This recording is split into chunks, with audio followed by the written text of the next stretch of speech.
libro dirige parte de su mirada, y eso me parece fundamental destacarlo, a la violencia de género, entendiéndola como un problema transversal que atraviesa la sociedad, interseca con la discriminación y confluye con otras formas de diferencia que conllevan una fuerte carga de valoración social. Del 29 de noviembre al 7 de diciembre, nuestra universidad participará en la feria más importante del libro en español. Fin de Guadalajara 2025.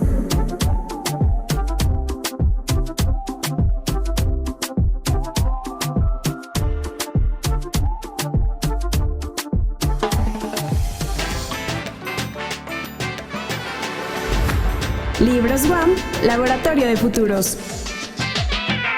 Les damos la más cordial bienvenida a nombre de la Coordinación de Extensión Universitaria y Difusión Cultural de la Unidad Xochimilco. Les agradecemos su presencia. El libro que hoy nos ocupa son los trazos de la diversidad en la UAM. Voy a empezar presentando a el doctor Francisco Javier Soria López. Él es rector de la Universidad Autónoma Metropolitana Unidad Xochimilco. Estudió la licenciatura en Arquitectura en la Universidad Autónoma Metropolitana Unidad Xochimilco también. Tiene una maestría en Restauración Arquitectónica por el INA y doctorado en Proyectos Arquitectónicos por la Universidad Politécnica de Cataluña de 2000 a 2004. Muchas gracias por su presencia. Estoy haciendo las presentaciones muy breves para darles más tiempo a nuestros presentadores y puedan abordar con más tiempo el tema. Ahora voy a tener el gusto de presentarles al maestro Noé Albino González Gallego. Él es maestro en Salud Pública, profesor investigador de tiempo completo en el Centro Universitario del Norte de la Universidad de Guadalajara. Tiene un diplomado en Derechos Laborales de las Personas con Discapacidad por la Fundación Panamericana para el Desarrollo. Actualmente se desempeña como jefe de la Unidad de Inclusión de la Universidad de Guadalajara. Muchas gracias. Ahora les presento a la licenciada Alejandra Sánchez Martínez.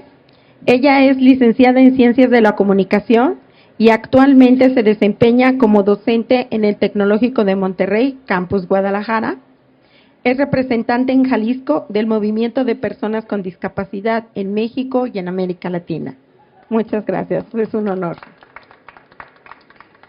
Y por último, no menos importante, por supuesto, está aquí el autor, Alejandro Cerda García. Él es doctor en Antropología Social por la Universidad de la Sorbona de París y el CIESAS, profesor investigador titular en la División de Ciencias Sociales de la Universidad Autónoma Metropolitana Unidad Xochimilco y miembro del sistema de investigadores. Entre sus libros destacan Epistemologías de las Discapacidades, de la Inclusión a la Incidencia en México, editado entre México y Argentina por la UAM y por Claxo en 2004, y también tiene el libro Los Silencios del Procusto y las razones de Teseo, discapacidades y accesibilidades universitarias e indígenas. Ese fue editado por la UAM Xochimilco en 2021. Muchas gracias, Alejandro. Entonces, sin más, le cedo la palabra al doctor Francisco Javier. Gracias. ¿Qué tal? Buenas tardes. ¿Cómo están todas y todos? La verdad es que es un gusto estar, como siempre, en la Feria Internacional del Libro de Guadalajara, que se organiza año con año, ya 29 años, si mal no recuerdo, comentaban. Y bueno, para la UAM es fundamental participar en este tipo de eventos, porque la difusión de la producción que tenemos editorial es muy importante. Y bueno, agradecer la invitación a presentar este libro. Alejandro, muchas gracias por invitarme a acompañarlos. Por supuesto, agradecer a Noé y Alejandra, que también han aceptado hacer esta presentación. Y desde luego saludo a Amada, que como saben está al frente de nuestro programa editorial en Extensión Universitaria. Por ahí debe estar también Marta Flores, que es la coordinadora, y que son los responsables de haber ayudado a que llegara el día de hoy a tiempo por acá este libro. Bueno, me voy a permitir hacer una breve lectura sobre este libro que me parece muy importante y algunas reflexiones desde nuestra propia institución con el tema de la diversidad y de la inclusión. Bueno, la Universidad Pública en México es un espacio creado para la formación intelectual y profesional de las y los estudiantes que conforman su comunidad bajo una perspectiva de compromiso con la sociedad. Y así, como establece nuestra Constitución mexicana y las leyes que de ella derivan, se trata de garantizar el derecho a la educación. Eso es fundamental, sustentado, entre otros aspectos, en el respeto a la diversidad, en ofrecer las mismas oportunidades de aprendizaje a todas las personas, de ser inclusiva y sobre todo de intentar eliminar toda forma de discriminación y exclusión. Y esa es una tarea en la que estamos pues comprometidos, pero todavía estamos muy lejos de poder llegar a esa meta, y eso hay que reconocerlo. Se trata de que todas y todos, independientemente de su origen étnico, color de piel, cultura, sexo, género, edad, discapacidad, condición social, condición económica, entre otros motivos, eso lo dice nuestra ley justamente, tengan acceso a la educación. Y bueno, en el caso de la Universidad Autónoma Metropolitana, nuestra institución tiene bajo su responsabilidad formar profesionales conscientes, por supuesto críticos, comprometidos, éticos, respetuosos, propositivos, habilitados para contribuir desde las diversas disciplinas que cultivamos en nuestra institución, el desarrollo de la sociedad, buscando siempre mejorar las condiciones y calidad de vida de las personas. Por ello, reconocer, comprender y sobre todo integrar en sus procesos sustantivos la diversidad y reconocer las diferencias entre individuos es indispensable si hemos de asumir y estar en condiciones como sociedad de avanzar hacia una universidad donde todas y todos tengan cabida. Y bueno, sin duda alguna el concepto de diversidad es una construcción social de larga data, de difícil incorporación, como decía hace un momento, a las lógicas institucionales y normativas, pero sobre todo con el desafío de traducirlas en comportamientos y actitudes positivas de las personas. Y es que eso es importante, los comportamientos y las actitudes dependen de nosotros, de las personas, y somos responsables de asumir y tener conciencia de una conducta de respeto e inclusión frente a las y los otros. Y bueno, para que esto pueda ocurrir, muchas cosas tienen que implementarse, realizar acciones concretas y sobre todo asumir posicionamientos ante esas diferencias, para lo cual la información, divulgación, formación, prevención y atención desde los diversos frentes institucionales debe ser un compromiso de cada uno y uno de los integrantes de la comunidad universitaria. Y bueno, aquí citando a un autor que se habla justamente de la inclusión, Guedes, la diversidad es la expresión plural de las diferencias no traducidas en negación, discriminación o exclusión, sino en reconocimiento de los otros distintos a mí como parte de una misma entidad colectiva que nos incluye. Es aceptación del otro en tanto otro y en tanto posibilidad de vínculo, de reciprocidad, complementariedad, corresponsabilidad e integración. Entonces, cuando hablamos sobre este tema, justamente hay que entender que se trata de incluir a las y los otros y ser, no solo desde el punto de vista normativo, sino sobre todo de las acciones concretas. Y bueno, en este contexto, nuestra casa de estudios, y aquí sí quisiera hacer un reconocimiento al trabajo que se ha hecho desde la UAM en general para ir caminando de manera institucional hacia una universidad más incluyente y accesible, desde luego.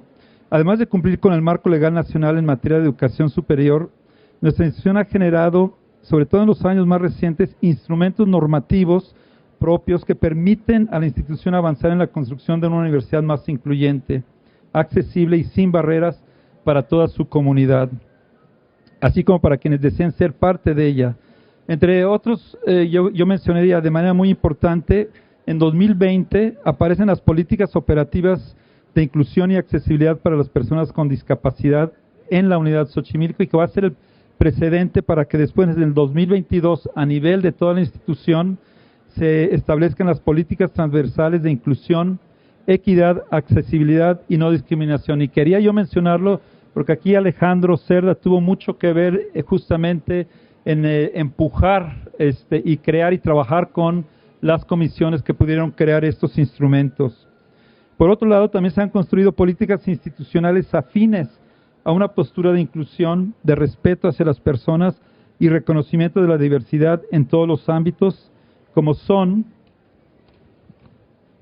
las políticas transversales para erradicar la violencia por razones de género, las políticas transversales de cultura de paz y el código de ético. Estas tres últimas son de aplicación en toda nuestra universidad y desde luego la importancia de contar también con una Defensoría de los Derechos Universitarios que tiene que ver con esta materia. De hecho, este año está cumpliendo 10 años apenas nuestra Defensoría de los Derechos Universitarios. Y bueno, esta perspectiva desde la normativa y organización institucional ha sido importante y busca directrices claras para la comunidad. Sin embargo, hay que entender que es solo una parte de los factores a considerar si es que se quiere avanzar hacia una casa abierta al tiempo, abierta a la diversidad y abierta a las diferencias, donde la erradicación de las violencias, la discriminación, la exclusión permitan un entorno incluyente, equitativo y así como enfatizan los autores, favorecer la construcción de relaciones pacíficas entre las personas que conforman la comunidad universitaria y propiciar la incorporación de la paz como noción generadora de bienestar, mediante su institucionalización en los documentos que rigen la vida universitaria. Y bueno, aquí haré una pausa porque justamente hice esta breve introducción institucional para marcar la importancia que tiene la publicación que hoy presentamos, denominada Los trazos de la diversidad en la UAM, de la información a los retos para la inclusión. Y aquí es donde quisiera enfatizar que adquiere relevancia, pues se trata de un texto que da cuenta de acciones concretas que se están impulsando desde la academia para construir una universidad más inclusiva y que inicia con una visión muy clara donde un primer paso es documentar y reconocer la presencia de las distintas formas de diversidad en las sociedades y particularmente en nuestra UAM. Si no hacemos este trabajo de documentar y reconocer, es difícil poder avanzar en ese sentido. En ese marco, la propuesta se cimienta en la necesidad de considerar la perspectiva de las personas en condición de diversidad vinculadas al ámbito universitario, ya que ello puede aportar múltiples elementos, tanto críticos como propositivos, para valorar y potenciar las medidas hacia la inclusión. Y bueno, hablando ya rápidamente del capitulado, el capitulado en el que se estructura el libro aborda la problemática de una manera didáctica y en secuencia, comenzando por establecer información de orden sociodemográfico que permite visualizar el reto que se tiene por delante. Lo anterior ayuda a entender datos sobre la enorme diversidad que nos define como personas y como sociedad, para contrastarla con la información que da cuenta de la atención mínima que se da a esas diferencias y que constituyen factores que evidencian cómo personas con discapacidad, personas hablantes de lenguas indígenas o personas afrodescendientes tienen tasas de acceso muy bajas a la educación y a la salud si las comparamos con grupos sociales de mayores ingresos o incluso con quienes, por ejemplo, viven en zonas urbanas. Entonces, en este capítulo hay una serie de cifras que realmente asustan cuando las vemos, ¿no? Sobre todo para las personas con discapacidad que están muy lejos justamente inclusive de los estándares nacionales, y ese es hacia donde tenemos que trabajar. Entonces este capítulo es muy importante porque pone en contexto este tipo de realidades que tenemos. De esta forma se construye un proceso de análisis encaminado a comprender por qué las universidades son reflejo de la sociedad y entender mejor los fenómenos de exclusión, discriminación e invisibilidad que ahí se reproducen, pero al mismo tiempo somos instituciones formativas que también tenemos la obligación de aportar soluciones a problemas socialmente relevantes, como es el caso. Desde luego la UAM es uno de los referentes, hacen ya el trabajo que hemos hecho en la UAM, que se describen, documentando cómo se están implementando herramientas para caminar hacia espacios de educación superior más incluyentes y responsables con respecto a personas y grupos que se enfrentan a estas barreras sociales que propician la exclusión. Bueno, y el libro dirige parte de su mirada, y eso me parece fundamental destacarlo, a la violencia de género, entendiéndola como un problema transversal que atraviesa la sociedad, interseca con la discriminación y confluye con otras formas de diferencia que conllevan una fuerte carga de valoración social.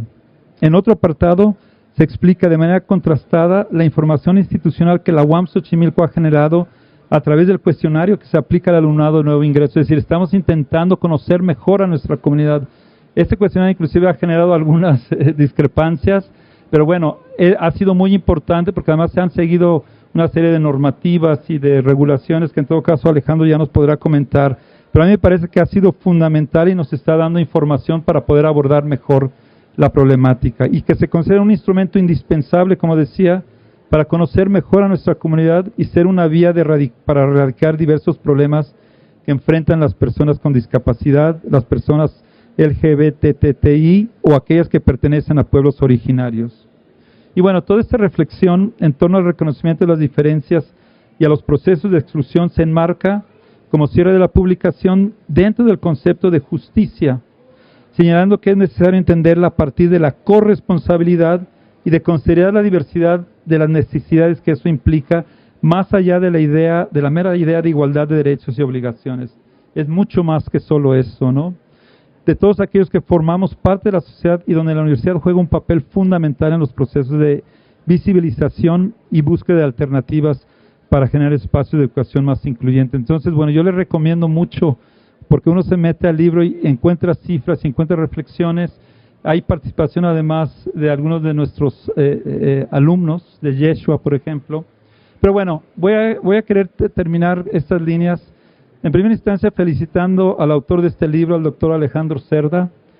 Muchas gracias por el trabajo, por supuesto. También quienes colaboraron en su construcción, la doctora Dulce María García Lizárraga, como decía Yeshua González Velázquez, Iván Maceda, también exalumno nuestro, y por supuesto el doctor Javier de la Rosa, ya que muestran su compromiso con la universidad, pero sobre todo con las personas que conforman la comunidad universitaria para documentar y divulgar la importancia de abrazar la diversidad y sobre todo reducir las desigualdades, ya que todas y todos tienen el mismo derecho a la educación y en esa dirección tiene que trabajar nuestra universidad. De igual manera, y aquí también me gustaría hacer un señalamiento muy rápido, debo decir que en el 2023, sí, hasta el 2023, hemos empezado el proyecto académico interdisciplinario Universidad Incluyente y Accesible que coordina el propio doctor Alejandro Cerda y cuenta con la colaboración de estudiantes que participan en dicho proyecto, así como de académicas y académicos de las 3 divisiones, que eso nos parece importante tener esta visión interdivisional y esperamos que pronto interunidades en estos términos, entre quienes se encuentran la doctora María del Consuelo Chapela Mendoza, el doctor Juan José Carrillo Nieto, el doctor Manuel Canto Chac, la doctora María Penélope Vargas, que aquí nos acompaña. Penélope, muchas gracias por estar hoy acá.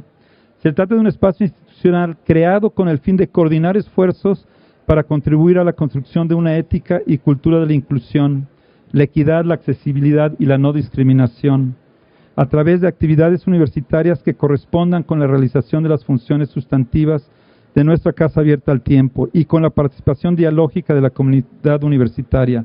Y bueno, además hemos creado un espacio físico, un espacio de encuentro, de reflexión. Por supuesto, este mismo libro, entre otras muchas acciones, es parte de este proyecto interdisciplinario. Yo quiero felicitar al grupo que lo conforma. Es apenas una semillita, pero esperamos que tenga frutos muy pronto en estos términos. Y bueno, en la Universidad Autónoma Metropolitana y desde luego en la Unidad Xochimilco estamos convencidos que a través de las actividades sustantivas de docencia, de investigación y difusión del conocimiento, bajo nuestra responsabilidad, es trabajando, dialogando, conviviendo como comunidad, como será posible construir una universidad verdaderamente incluyente y accesible para la sociedad mexicana. Es un reto que debemos asumir y la invitación a que lean el libro es bien interesante y que también participen con el proyecto interdisciplinario de Universidad Incluyente y Accesible, que está justamente para empujar nuestra universidad a una universidad totalmente abierta e incluyente. Muchas gracias y felicidades al autor y al equipo.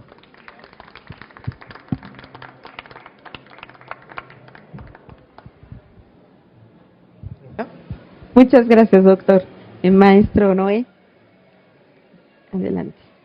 ¿Qué tal? Buenas tardes. Es un gusto estar aquí con ustedes. Les agradezco la presencia.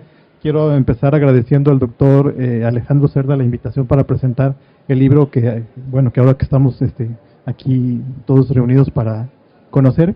Quiero comentar que cuando el doctor Cerda me invitó a la presentación del libro, un servidor todavía ocupaba el cargo de responsable de la unidad de inclusión en la Universidad de Guadalajara, pero con el cambio de administración el pasado mes de abril, yo dejé el cargo, bueno, hasta agosto pasado dejé el cargo, pero gracias a 5 años de trabajo allí fue que tuve la oportunidad de conocer el equipo de trabajo del doctor Alejandro, por ejemplo, la doctora Dulce María García, y bueno, la vinculación que la Universidad de Guadalajara ha tenido con la Universidad Autónoma Metropolitana en este y otros trabajos, pues o particularmente la relación con el doctor Cerda y su equipo ha sido gracias a estos trabajos en los temas de inclusión. Muchas gracias. Ya con respecto al libro, pues yo iniciaría retrayendo acá unas palabras que el doctor Soria tiene allí en la presentación del libro. Él dice que la diversidad es importante en la medida de que reconoce o se transforma en la inclusión, y que la inclusión es inclusión en la medida en que se basa o revaloriza la diversidad, y hace una invitación a que separemos los términos, pero teniéndolos claros, y a unirlos pero sin confundirlos. Eso me parece una invitación muy interesante, porque efectivamente la inclusión es, diría yo, la forma en que se revaloriza o debería revalorizarse la diversidad a través de prácticas cotidianas y de una ética y una cultura de la inclusión. Luego, más adelante, el doctor Alejandro Cerda en la introducción habla sobre los derechos humanos. Dice que pues todos nacemos con igualdad de derechos y de dignidad, pero que esta igualdad de derechos y de dignidad no se alcanza si no es porque tenemos alrededor personas que nos comparten cuidados, que nos comparten conocimientos y que están con nosotros, ¿no? Yo la verdad es que ahora estoy cayendo en cuenta de que el libro lo leí en código de Phil, es decir, pensando en otros libros, porque esto lo plantea como tesis central Yuval Noah Harari en su bestseller Sapiens, cuando habla que la humanidad hemos llegado a tal nivel de desarrollo, o hemos alcanzado tal nivel de desarrollo. Acéptenme que la humanidad nos hemos desarrollado, algunos dirán, se cuestionarán, ¿no?, si realmente nos hemos desarrollado o si nuestro desarrollo es positivo. Pero bueno, él dice que la base para el desarrollo humano fue la colaboración. Y yo noto que alrededor, en todo el libro hay una idea transversal de esto, ¿no?, de la colectividad, de que es solo en colectivo en que podemos construir inclusión a partir de la diversidad. Entonces eso está en toda la obra. Ya particularmente sobre los capítulos, que ahora estaba yo pensando mientras escuchaba al doctor Soria, que la verdad es un libro desde el punto de vista de su lectura ligero y redondo, porque tiene tantos capítulos como son necesarios y suficientes, es decir, 5.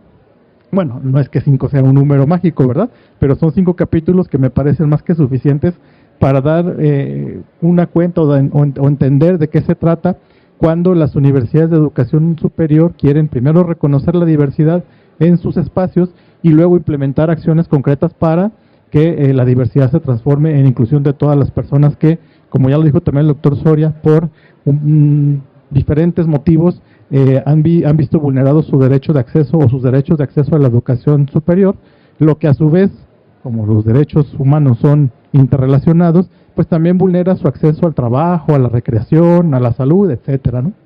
Bueno, el primer capítulo se titula Los rasgos estructurales de la exclusión de la diversidad y las formas de diferencia. Es un diagnóstico de la diversidad institucional.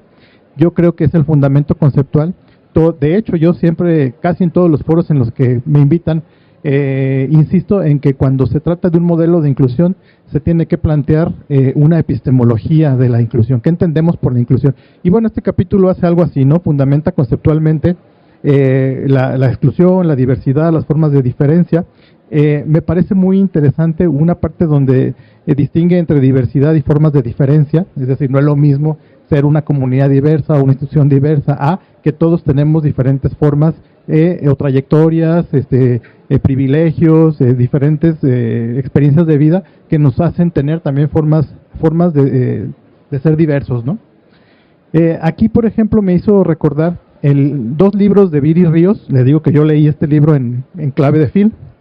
La autora Viri Ríos tiene un libro que se llama No es normal, y luego un segundo libro que se llama Así no es, con Roy Campos. Creo que en el segundo libro ella plantea que en México durante mucho tiempo prevaleció, y lo evidencia con, por ejemplo, las declaraciones del presidente del Banco de México, Agustín Carstens, cuando él decía que para que México tuviera desarrollo económico tenía que haber un crecimiento económico de al menos 4.5% del PIB. Eso fue una idea que prevaleció y a lo mejor muchos todavía piensan que se necesita un crecimiento económico para un desarrollo económico. Curiosamente, este crecimiento se alcanzó entre el periodo del 2006 al 2012. A mitad del periodo hubo un crecimiento, un Producto Interno Bruto de casi 6% anual. Pero también coincidentemente en ese mismo periodo hubo el mayor incremento de gente pobre en nuestro país. De manera que esa idea de que el crecimiento económico era indicador directo o determinante directo del desarrollo económico no fue así. De manera que la autora Viri Ríos plantea que debería pensarse en desarrollo económico incluyente. Y esto no solo se observó en México, se observa en otros países. Los países que tienen crecimiento económico pero que tienen índices elevados de desigualdad, tienen, en lugar de que el crecimiento económico en términos de Producto Interno Bruto determine mejores condiciones, en realidad las empeora. Y eso es casi, bueno, quizá para los que tenemos muchos años trabajando y viendo cómo hay desigualdades serias, particularmente asociadas a las personas o más frecuentes en las personas con discapacidades. Por ejemplo, el porcentaje de personas sordas que tiene actividad productiva, es decir, que tiene un empleo, es de alrededor del 30%, por ejemplo, ¿no? Entonces, si pensamos en que las desigualdades, en este caso por discapacidad, están haciendo que las personas no accedan a trabajo, educación, pues se entiende que aunque un país tenga crecimiento económico, este crecimiento no se vea reflejado en mejores condiciones de bienestar para la población. Y en eso estaba yo pensando en esas reflexiones, el primer capítulo, ¿no?, sobre la exclusión y el desarrollo. El segundo capítulo se titula La invisibilidad y las respuestas de la institución universitaria. Aquí dice que la problemática crucial, o una de las problemáticas cruciales, es invisibilizar a las personas, y dice que hay al menos, bueno, plantea dos dimensiones de invisibilización: la dimensión espacial y la que tiene que ver con la accesibilidad física, la imposibilidad para que las personas accedan a la educación superior por las barreras estructurales que aquí se presentan, y la invisibilidad informacional, es decir, que no existen mecanismos de comunicación y de información, es decir, por ejemplo, la información de la universidad que está en las páginas web probablemente no está en formatos accesibles, etcétera, por citar algunos ejemplos, ¿no? Aquí otra vez me vino a la mente otro libro que es de Alice Walker, El color púrpura, con respecto a la invisibilidad. Y esto porque en 1981 Steven Spielberg filma la película El color púrpura y se le olvida incluir en la película las escenas o todo lo que tenga que ver con la relación afectiva de tipo homoerótica entre la personaje principal, Silly, con Sugar. Entonces, imagínense, ¿no? Yo digo, bueno, Spielberg era el director, probablemente los productores, él respondía a indicaciones de los productores, o temía que escenas de ese tipo, o referencias a la relación de ese tipo, que además en el libro es muy sana la relación, impidieran, o no sé, lo hicieran objeto de censura, ¿verdad? Pero como quiera, se invisibiliza una parte muy importante de la novela en la película, y eso también ocurre, bueno, eso también, ese mismo libro, esa novela, me da para el tercer capítulo del libro que estamos ahora presentando.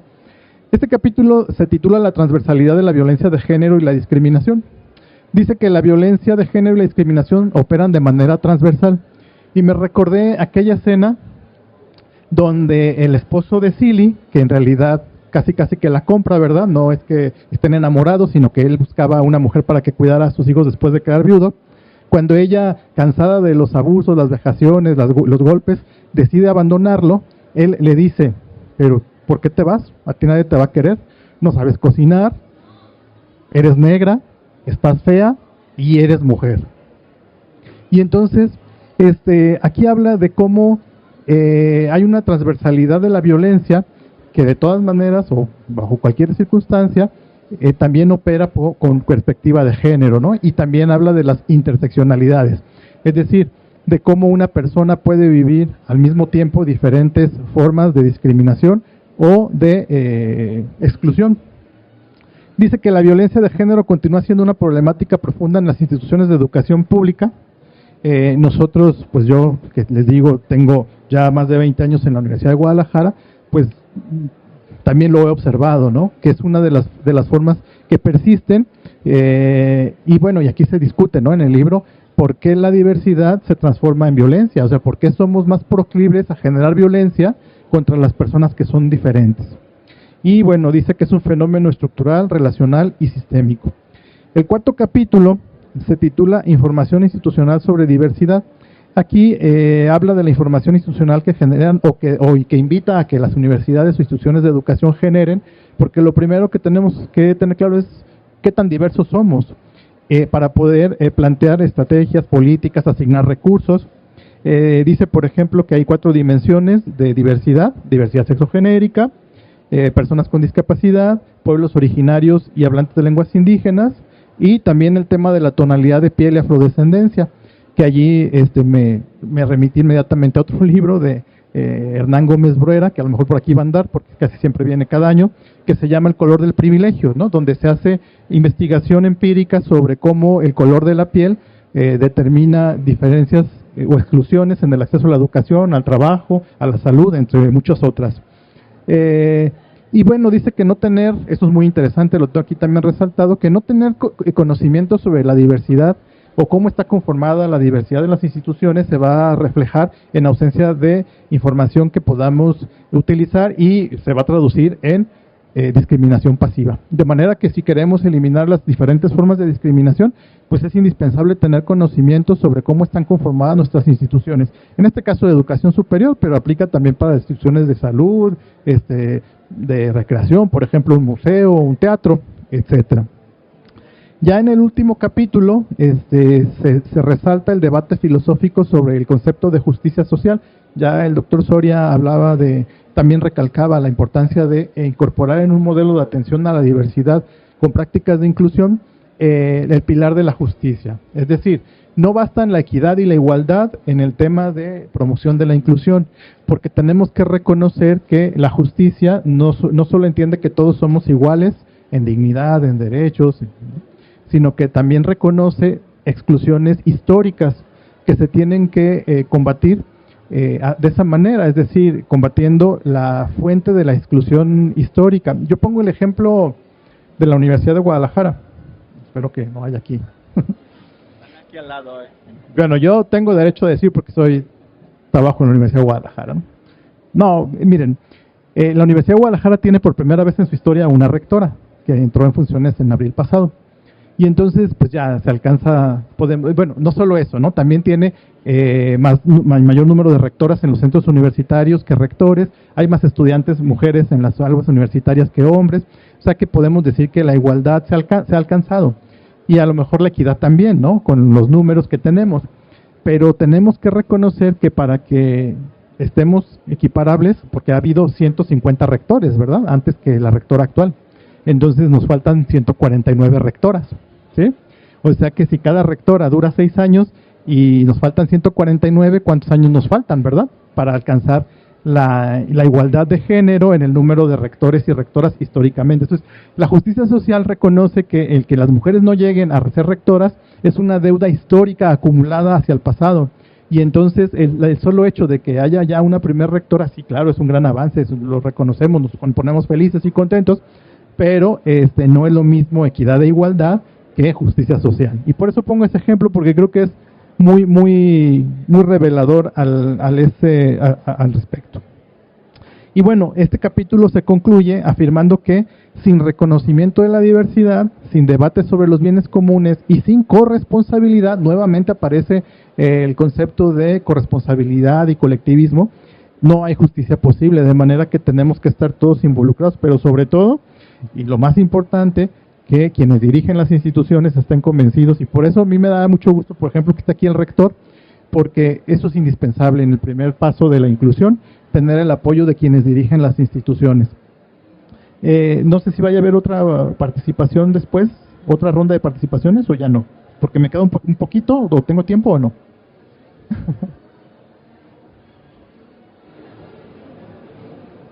¿Sí tengo tiempo? Un poquito. Ok, bueno, ya casi voy a concluir. Bueno, ya yo diría que el hilo conductor de toda la obra es la exclusión de la exclusión de la diversidad no es un problema individual sino estructural. Y bueno, tiene algunos puntos de análisis al respecto. Por ejemplo, destaco de la obra que invita a nombrar la exclusión, es decir, describir cómo opera, cómo se expresa y cuáles son sus efectos. También nos invita a visibilizar la diversidad.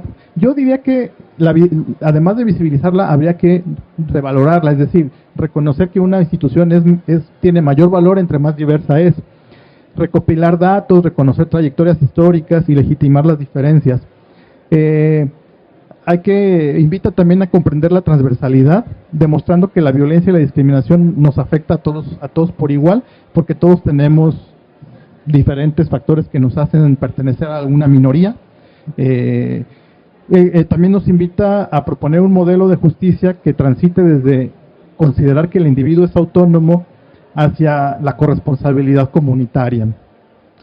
Finalmente, yo encuentro 5 valores para la educación superior de esta obra, para quienes invito a consultar, a leer, sobre todo además porque en esta área sí que sigue haciendo falta todavía información de este tipo para que la consulten las personas que se encargan de la educación superior en los diferentes niveles, es decir, en la docencia, en los servicios, en la extensión. Ofrece una metodología aplicable para diagnosticar la diversidad universitaria con base en indicadores que, si bien dice el doctor, a lo mejor no son los que los expertos dirían los mejores, pero cada instrumento, en la universidad lo hemos vivido, los instrumentos que se desarrollan pues se pueden perfeccionar, se desarrollan pues de acuerdo a las necesidades de las instituciones y con el paso del tiempo y su puesta a prueba pues, se pueden mejorar. Propone un marco teórico sólido para integrar en el tema de la inclusión la interseccionalidad, la justicia social, los derechos humanos y la inclusión. Visibiliza problemáticas persistentes como la violencia de género, el racismo, la pigmentocracia, el capacitismo, la discriminación hacia pueblos originarios y hacia las personas de la diversidad sexogenérica. Brinda fundamentos normativos y éticos para justificar políticas de accesibilidad, ajustes razonables y acciones afirmativas.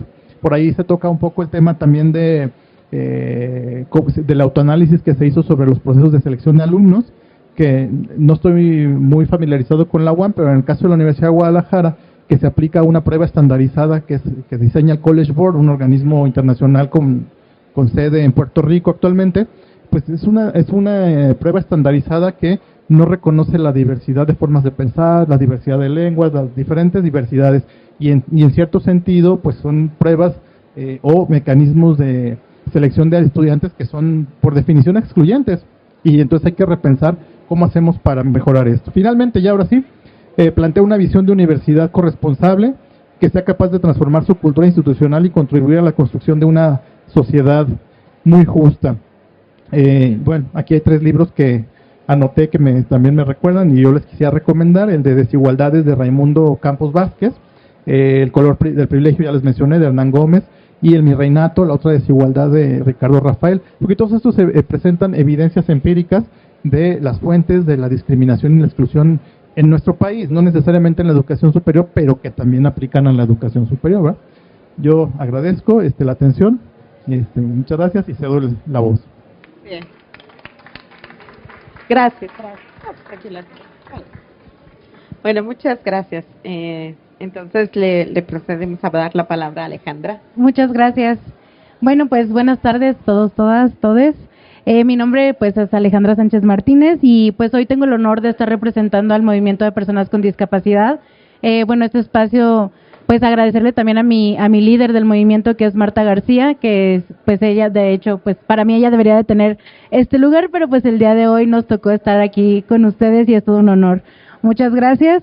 Bueno, pues también en contexto, pues me gustaría platicarles que mi discapacidad llegó a mi vida a los 26 años, en un contexto donde yo ya era profesionista, ¿no?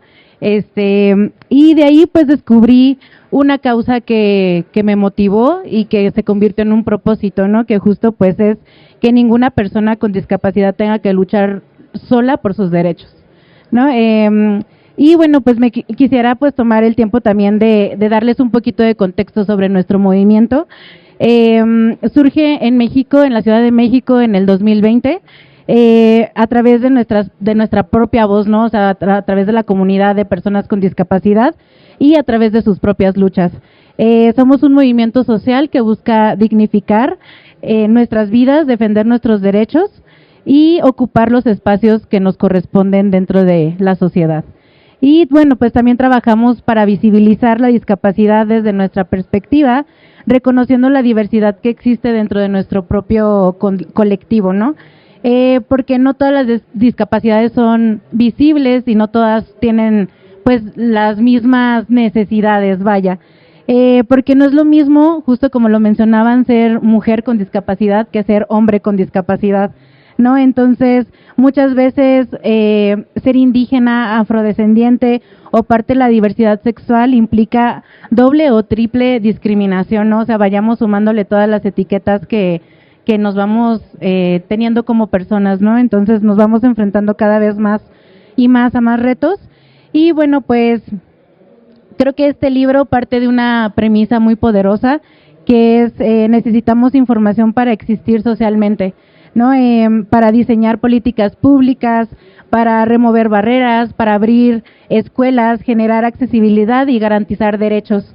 En México, menos del 5% de las personas con discapacidad accedemos a una educación superior, ¿no? Hoy, bueno, yo tengo el privilegio, creo, de incluso hasta tener una maestría, ¿no? Pero hay muchas personas que no acceden a su educación no porque no puedan estudiar, sino porque el camino está lleno de obstáculos, ¿no? Una falta de accesibilidad, discriminación y capacitismo, carencia de apoyos y cuidados, pobreza vinculada a la exclusión estructural.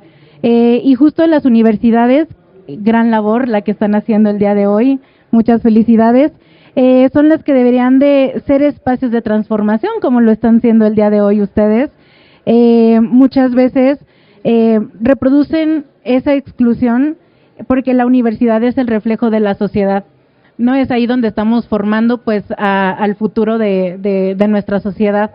Y por eso el trabajo de la UAM en medir, visibilizar y cuestionar sus propias prácticas es valiente y profundamente necesario.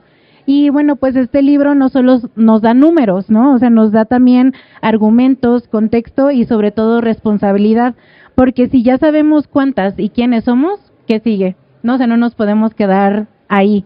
Y bueno, pues también como movimiento denunciamos realidades que también viven quienes llegan a las universidades, ¿no? En este contexto, ¿qué pasa después de egresar, ¿no? El desempleo o el subempleo, las violencias normalizadas, invisibilidad institucional, la falta de apoyos para continuar con los estudios, la escasez de servicios de salud y de atención psicosocial, la falta de accesibilidad física, digital y curricular. Las universidades deben de ser aliadas y justo pues hoy qué importante hacer historia con ustedes, UAM, UDG y pues otras más, ¿no? Que también se tendrían que estar sumando a cambiar estos contextos el día de hoy. Este libro es un paso para articular esas alianzas y colocar la inclusión como responsabilidad ética de todas y todos. En México pues seguimos luchando, seguimos tomando las calles y hablo desde mi experiencia como mujer profesionista con discapacidad motriz, amputada de mi pierna derecha, activista y defensora de los derechos humanos. Pues que yo adquirí mi discapacidad siendo adulta, ¿no? Cuando mi vida pues estaba encaminada, por así decirlo. Tuve que reaprender muchas cosas, mi movilidad, mis expectativas, mi identidad también, pero en ese proceso entendí esto, que la discapacidad no limita nuestros sueños, lo que limita son las barreras que nos impone el entorno. Y justo también hay una frase con la que creo que yo crecí desde la infancia, que es nadie está exento a vivir una discapacidad, ¿no? Entonces también creo que por eso no podemos ser ajenos a lo que vive la comunidad PCD.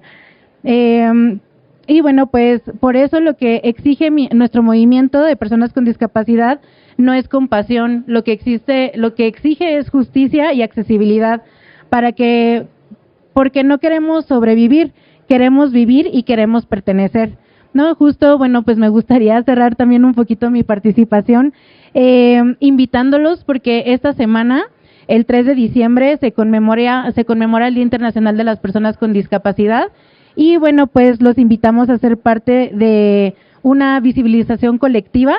En Guadalajara y en varios estados de la República se hace una marcha por los derechos de las personas con discapacidad. Nosotros estaremos marchando por la ciudad de Guadalajara, en el centro de Guadalajara, el sábado 6 de diciembre a partir de las 10 de la mañana. Nuestro punto de salida es el Museo Musa, y por ahí vamos a partir por Enrique Díaz de León y bajando hasta Avenida Hidalgo hasta llegar al Palacio de Gobierno del Estado de Jalisco.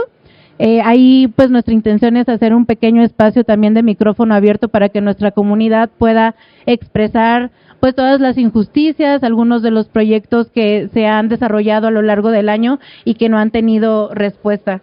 Y bueno, pues como parte del movimiento, pues quisiera cerrar diciendo que sin movimiento no hay cambio. Y sin nuestra presencia no hay inclusión. Justo pues nuestro lema de este año para el movimiento PCD es el derecho a la consulta, porque sin nosotros, se me pasó la frase, se me olvidó, nada de nosotros sin nosotros, justo en la sociedad, en la salud, en el transporte, en todos los espacios que ustedes quieran, nada de nosotros y nosotros, ¿no? Entonces estamos luchando justo para que se tomen en cuenta nuestras voces y que no se trabaje pensando en lo que a la comunidad PCD le gustaría, ¿no? Sino que nos pregunten qué necesitamos. Y bueno, pues nada, quiero agradecer justo a quienes hicieron posible este espacio, el libro, porque nombrar es el primer paso para reconocer y reconocer es el primer paso para incluir.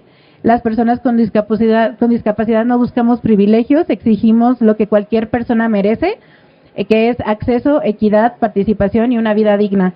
Gracias por abrir espacios donde nuestras voces no solo son escuchadas, sino necesitadas. Muchas gracias.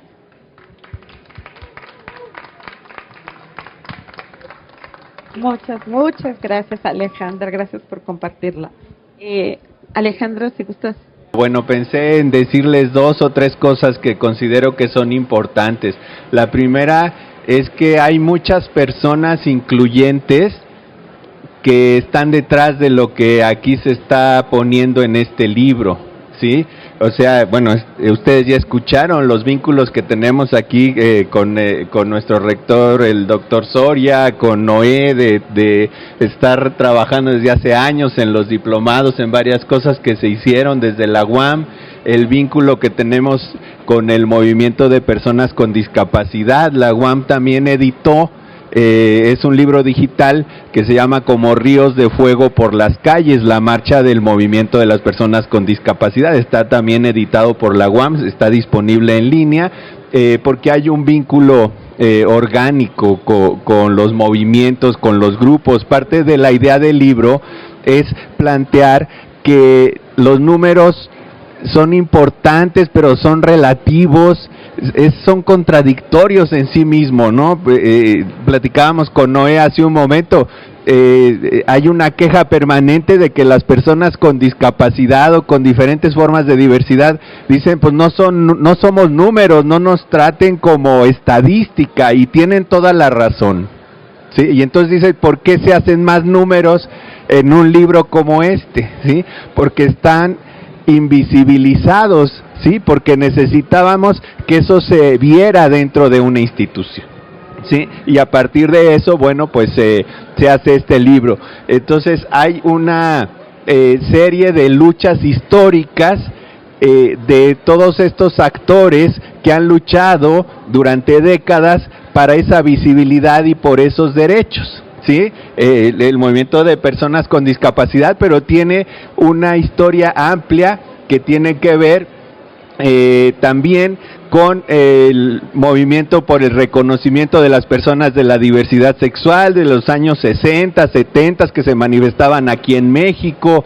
los movimientos de los pueblos originarios que sabemos que llevan siglos, del movimiento afrodescendiente para tener un lugar dentro de nuestra sociedad, etcétera, ¿sí? O sea, las universidades, lo que quiero decir es que las universidades llegamos un poco tarde a el reconocimiento de esta diversidad, pero eso no invalida la lucha que se tiene que hacer. Ese reconocimiento histórico, esa herencia de lucha, también está presente dentro de las universidades, a través también de las personas que reivindican sus identidades como parte de la universidad, ¿sí? Y quisiera también agradecer a Amada Pérez, que por parte de la Coordinación de Extensión Universitaria, que está aquí también la doctora Marta, que recibieron muy bien el libro, y el libro tiene una serie de cosas muy interesantes, como las distintas pulseras que ustedes pueden ver aquí en la portada, que son un guiño a esas luchas históricas, pero también podemos encontrar, bueno, ya se dijo, muchos datos que fundamentan lo que se está haciendo. Perdón, gracias, Noé. Y podemos también encontrar infografías, y podemos también encontrar el colorímetro, que es como lo que aquí ya se mencionó, es una paleta de distintos colores que se usa en el censo mexicano y que se usa a nivel internacional, en el que uno puede ver la tonalidad de nuestra piel, y como ya lo mencionó Noé muy claramente, dependiendo del color de la piel que tenemos, aún en México, donde decimos que no somos racistas y que eso no importa y que podemos entrar todos a todos los lugares, pues no es cierto, ¿no? O sea, está mostrado, gracias Noé, claramente, que dependiendo de tu color de piel, vas a tener más posibilidades de ascenso social, de trabajo, de entrar a la universidad, etcétera, con la información que sustenta todo eso, ¿no? Entonces, bueno, yo no quisiera hablar mucho, más bien, pues la idea es hacer ese diálogo, pero sí decir que es un libro necesario, o sea, es un libro que no se hace por tener un objeto más que exhibir, sino porque surge de una necesidad social muy concreta, y porque necesitamos muchas cosas más para hacer, ¿sí? Y que es un libro colectivo. En realidad siempre se pone ahí, se tiene que poner el nombre de alguien, ¿no? Para que se diga a ver quién se hace responsable de lo que dice, pero en realidad es un libro colectivo, tiene participación de personas con discapacidad, de colegas de la universidad que han estado en estos temas, y tiene toda esa historia detrás de tanta gente que ha luchado, que es la que le da sentido a que se hable de estos temas, como bien lo dice nuestra compañera Ale, ¿no? Nada sobre ellos sin ellos, ¿no? Es muy importante que todos estos temas se traten en primera persona y en alianza que tratamos de hacer desde las universidades, ¿sí? La exclusión por diferencia sigue estando presente desde las órdenes ejecutivas del presidente de Estados Unidos, que dice hay que excluir a la diversidad, hasta Argentina y hasta otros países que están hablando en este momento de excluir esas condiciones de diversidad, y que condenan a mucha gente a seguir viviendo en la exclusión, en la sombra, en lo guardado, en lo que no se ve, ¿no?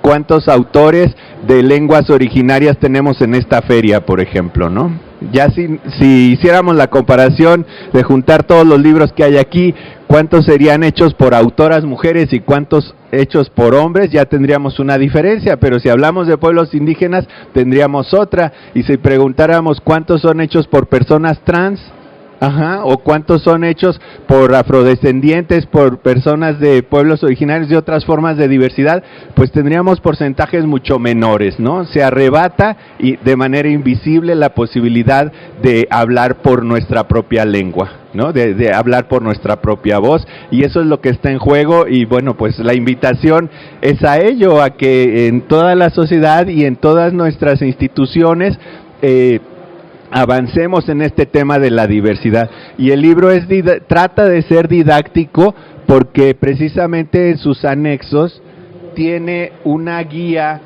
de las preguntas que se utilizan hoy en día a nivel internacional, en el Censo de México, en la encuesta que tenemos ya sobre diversidad de género, diferentes preguntas estandarizadas que hoy se usan y hay una adaptación a un cuestionario que se puede hacer al ingresar a cualquier universidad, a la UDG, a la de Yucatán o a donde fuera, para poder hablar de estos temas y tener ese fundamento que pueda ayudarnos a impulsar las medidas institucionales que necesitamos, ¿no? Y eso estamos tratando ya de hacerlo en la UAM, ¿no? Si hay una persona que es ciega o de baja visión, puede estudiar los primeros trimestres, no lo hemos hecho todo, los primeros trimestres con su bibliografía audible. Ajá.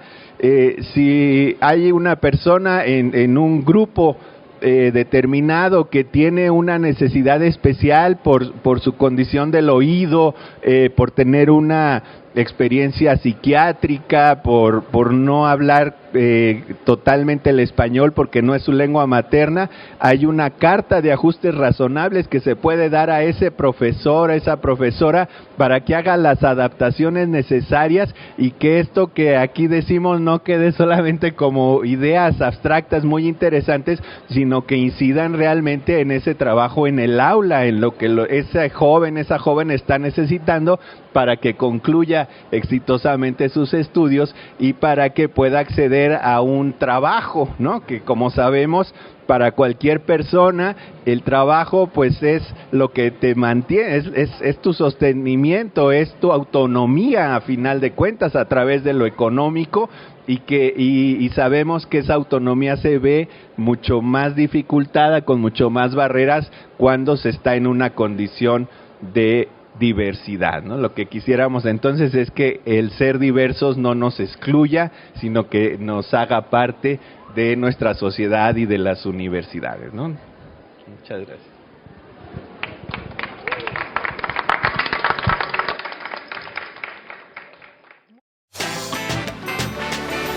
Libros UAM, Laboratorio de Futuros.